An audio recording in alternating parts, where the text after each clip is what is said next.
I think that fundamentalists and atheistic scientists have the same problem. The fundamentalists, so we could say the Christian fundamentalists in the US, make the proposition that biblical stories, we'll call them mythological stories, are literal representations of the truth. And that might be true depending on what you mean by literal. But what they mean by literal, or what they attempt to make literal mean, is that they're in the same category as scientific facts. Because they don't have the idea that there are different ways of approaching truth, and that truths can serve different purposes. They don't have a sense that your definition of truth is actually something like a tool rather than an ontological statement about the reality of the world. And so the fundamentalists basically make the proposition that the idea that God created the world in 6 days 5,000 years ago is literally true. And they get the 5,000 year estimate, by the way, by going through the genealogies in the Old Testament and adding up the hypothetical ages and figuring out, you know, how long before Moses Adam lived. And some bishop did that back in the, I think it was in the mid 1800s. I might be wrong about that, but it was somewhere back about that time. And more or less that's been accepted as canonical fact ever since.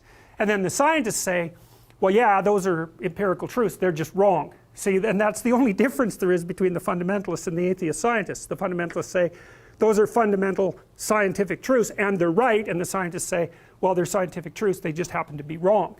Well, I think that's a stupid argument, personally. I mean, for a bunch of reasons. One is that the people who wrote the ancient stories that we have access to were in no way, shape, or form scientists.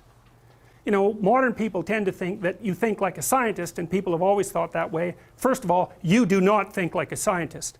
Even scientists hardly even think like scientists. But if you're not scientifically trained, you don't think like a scientist at all. So one of the things, for example, that characterizes your thinking is confirmation bias. And so if you have a theory, what you do is wander around in the world looking for reasons why it's true.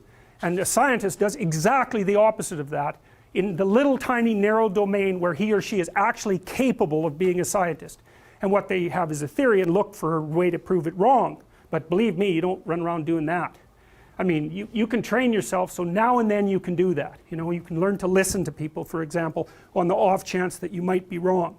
But that is by no means a natural way of thinking. And of course, the fundamental philosophical axioms of the scientific method weren't developed until Descartes and Bacon and who else? Descartes, Bacon. There's one more.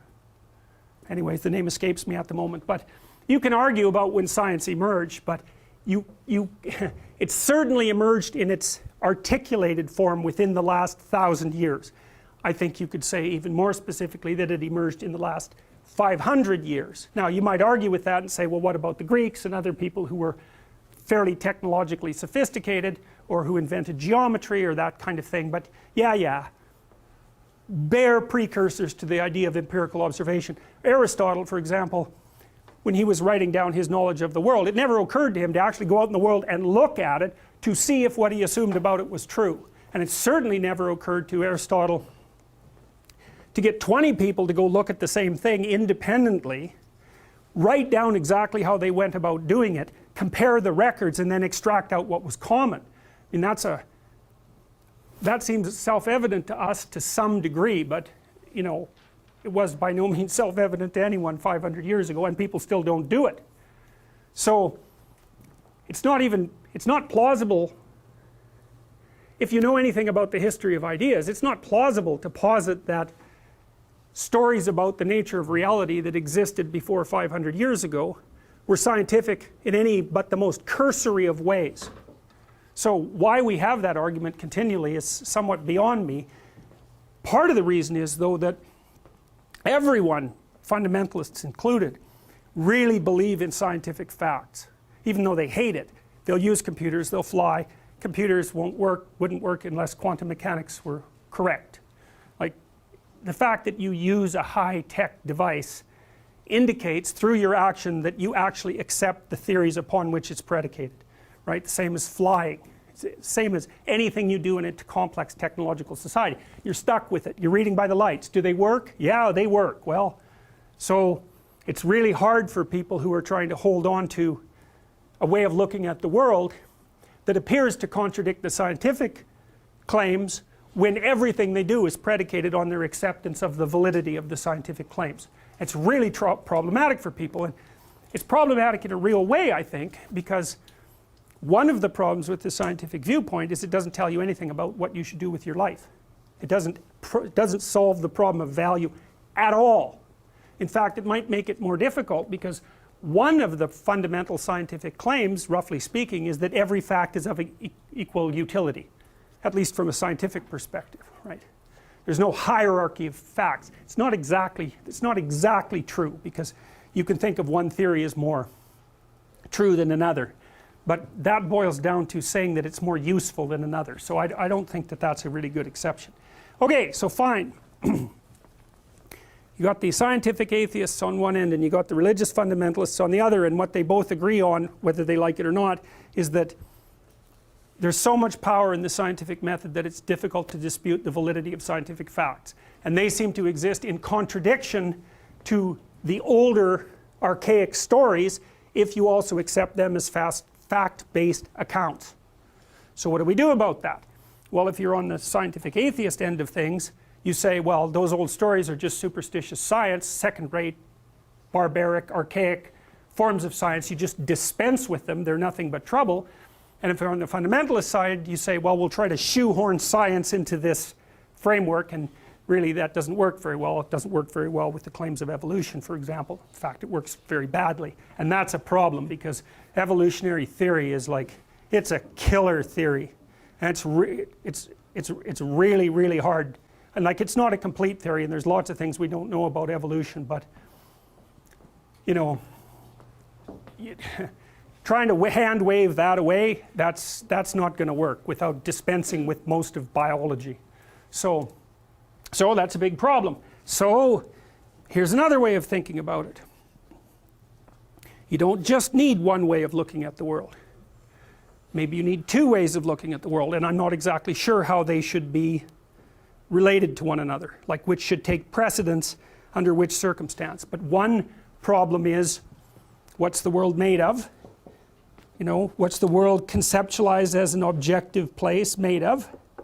Another is, how should you conduct yourself while you're alive? And there's no reason to assume that those questions can be answered using the same approach. I mean, physics has its methods, and chemistry has its methods, and biology has its methods. So a method for obtaining the truth can be bound to a domain. So why would we necessarily assume that you could use the same set of tools to represent the world as a place of objects, and to represent it as a place in which a biological creature would act? I mean, anyways, I'm suggesting that we don't view it that way, that we have two different viewpoints. Maybe they can be brought together, although it's not obvious how, but that it's not a tenable solution to get rid of one in favor of the other. And I think the reason for that is that you need to know how to conduct yourself in the world. You have to have a value system. You can't even look at the damn world without a value system. It's not possible. Your emotional health is dependent on a value system. The way you interact with other people is dependent on a value system. There's no getting away from it. And you say, well, there's no justification for any value system from a scientific perspective. You're going to draw that conclusion that no value system is valid. Where the hell does that leave you? There's no down, there's no up, there's no rationale for moving in any direction. There's not even really any rationale for living. And so people say things like that. Well, why the hell should I care what happens in a million years? Who's going to know the difference? It's like, yeah, true, stupid, but true. And the reason I think it's stupid is because it's just a game. You know, I can take anything of any sort and find a context in which it's irrelevant. It's just a rational game. It's like, who cares if 100 children freeze to death in a blizzard? What difference is it going to make a billion years? Well, what do you say to someone who says that? You say, well, seems like the wrong frame of reference, bucko. That's what it looks like to me. you know, because at some point you question the damn frame of reference, not what you derive from it. And it certainly seems to me that situations like that don't allow you to use that kind of frame of reference. There's something inhumane about it, and that trumps the logic, or at least it should. And if it doesn't, then all hell breaks loose, and that doesn't seem to be a good thing.